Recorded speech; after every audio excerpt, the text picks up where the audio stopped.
BJP को सड़क पर कुछ देर की नमाज से दिक्कत, लेकिन बाकी धार्मिक कार्यक्रमों पर खामोशी।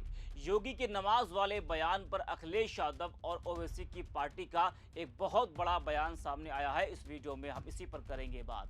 नमस्कार, 4 PM पर आप सभी का स्वागत है। दोस्तों, यूपी विधानसभा चुनाव करीब आ रहा है, तो फिर से एक बार मंचों से हिंदू मुसलमान मंदिर मस्जिद पर बयानबाजी तेज हो गई है। मुख्यमंत्री योगी आदित्यनाथ ने सड़क पर नमाज को लेकर एक बयान दिया, जिसमें उन्होंने कहा कि सड़क पर नमाज नहीं पढ़नी है तो शिफ्ट में पढ़िए। अब उनके इस बयान पर सियासी पारा बढ़ गया है। बयान से ज्यादा उनका जो लहजा था, उस पर सवाल खड़े हो रहे हैं। विपक्ष योगी आदित्यनाथ और बीजेपी पर हमलावर हो गया। लेकिन योगी के नमाज वाले बयान और विपक्ष के पलटवार की बात बाद में करते हैं। सबसे पहले बात खुले में और सड़क पर नमाज की कर लेते हैं, क्योंकि जब बात खुले में नमाज की होती है तो बीजेपी के नेता कानून व्यवस्था और नियमों की बड़ी बड़ी बातें करने लगते हैं। लेकिन यही सड़कें तब खामोश क्यों हो जाती हैं जब दूसरे धार्मिक आयोजन, जुलूस, शोभा यात्राएं और कार्यक्रम सड़कों पर होते हैं। जी हां, मुख्यमंत्री योगी आदित्यनाथ ने एक कार्यक्रम में कहा कि उत्तर प्रदेश में सड़कों पर नमाज कतई नहीं होने दी जाएगी, क्योंकि सड़कें आम नागरिकों, बीमारों और व्यापारियों के आवागमन के लिए हैं। उन्होंने कहा कि कानून का राज सबके लिए समान है, इसलिए यदि संख्या अधिक है तो लोग शिफ्ट में या अपने तय धार्मिक स्थलों पर नमाज पढ़ें। योगी ने चेतावनी दी कि सरकार सड़कों पर अराजकता नहीं फैलने देगी। अगर लोग संवाद और प्यार से नहीं मानेंगे तो उनके खिलाफ कानून दूसरा तरीका अपनाएगा। अब योगी के इस बयान के बाद सियासी गलियारों से लेकर सोशल मीडिया तक चर्चा इसी बात की हो रही है कि सिर्फ नमाज ही क्यों, बाकी भी धार्मिक आयोजन जो हो रहे हैं सड़कों पर, उसका क्या।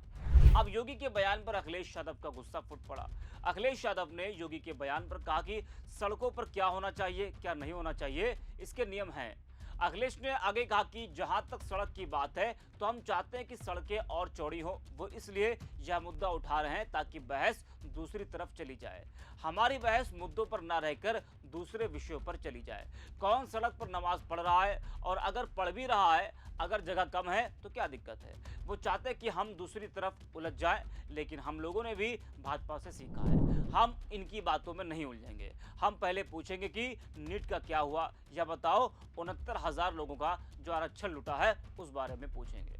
तो अखिलेश यादव का कहना है कि कौन सड़क पर नमाज पढ़ रहा है, और अगर पढ़ भी रहा है तो इसमें दिक्कत क्या है, अगर जगह कम है तो क्या दिक्कत है इसमें। अखिलेश का ये बयान चर्चा में बना हुआ है। वहीं योगी आदित्यनाथ के बयान पर AIMIM के नेता वारिस पठान ने कहा, देखिए, योगी बतौर मुख्यमंत्री पूरी तरह फेल हो चुके हैं। उन्होंने संविधान का शपथ लिया है, लेकिन आए दिन इस तरह के अनाप शनाप बकवास करते हैं। कभी ठोक डालूंगा पॉलिसी की बात करते हैं, कभी कटमुल्लों वाली बात करेंगे, और आप कितनी नफरत फैलाएंगे। अब आपका क्या बयान है, नमाज 2 शिफ्ट 3 शिफ्ट पढ़ें। एक राज्य के मुख्यमंत्री हैं आप, और किस तरह की भाषा का प्रयोग कर रहे हैं। वहीं AIMIM के प्रवक्ता आसिम वकार ने कहा कि उत्तर प्रदेश के मुख्यमंत्री प्रदेश में रहने वाले लोगों को एक हिंदू नजर और एक मुस्लिम नजर से देखते हैं।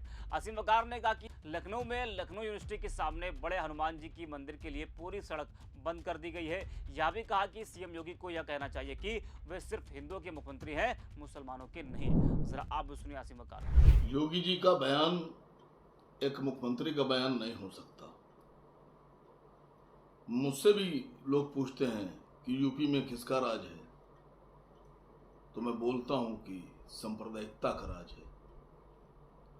लोगों ने मुझसे पूछा कैसे, तो मैंने कहा हमारे उत्तर प्रदेश के मुख्यमंत्री उत्तर प्रदेश में रहने वाले लोगों को 2 नजरों से देखते हैं, 2 निगाहों से, एक हिंदू नजर, एक मुस्लिम नजर।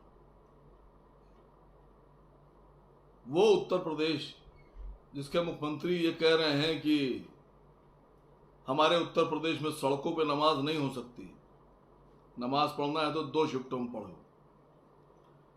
उन्हीं मुख्यमंत्री के उत्तर प्रदेश में मैं राजधानी लखनऊ की बात कर रहा हूं कि बड़े हनुमान जी का मंदिर लखनऊ यूनिवर्सिटी के सामने पूरी की पूरी एक सड़क परमानेंटली बंद करके मंदिर को दे दी गई।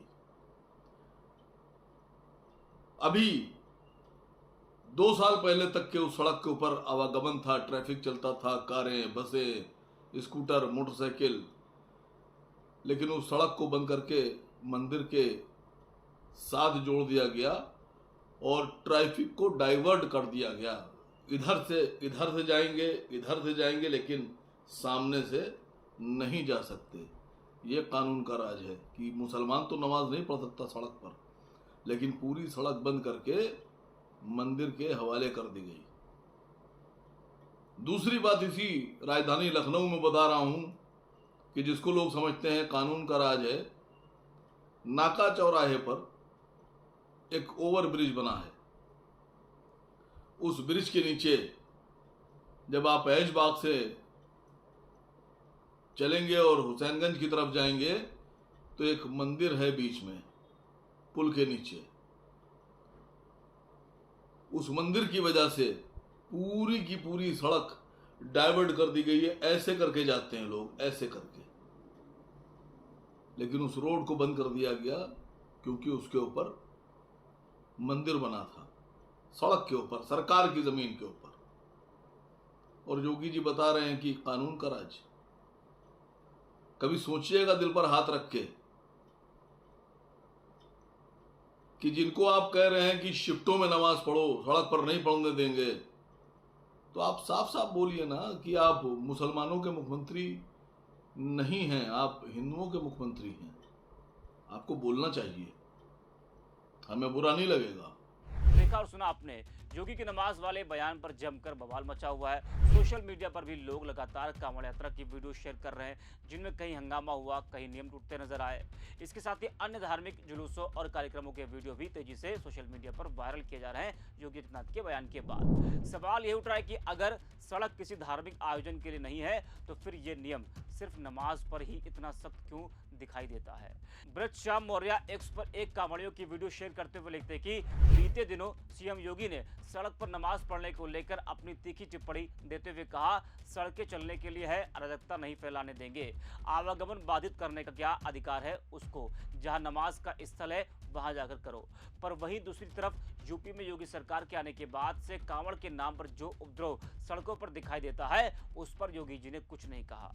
यूपी में सड़क पर नमाज पढ़ते तो आपने कभी नहीं देखी होगी, पर कांवड़ के नाम पर उपद्रवियों के तांडव को जरूर देखा होगा। तो योगी की नमाज वाले बयान पर जमकर बवाल मचा हुआ है। दरअसल जब भी चुनाव का समय नजदीक आता है तो ऐसे मुद्दों पर बयानबाजी और बहस तेज हो जाती है, राजनीतिक तापमान बढ़ने लगता है और धर्म से जुड़े मुद्दे फिर से केंद्र में आ जाते हैं। उत्तर प्रदेश में भी कुछ महीने के बाद विधानसभा चुनाव होने हैं, तो ऐसे में इस तरह की बयानबाजी अभी और तेजी से देखने को मिलेगी। इस वीडियो में इतना ही। आप देखते रहे 4PM।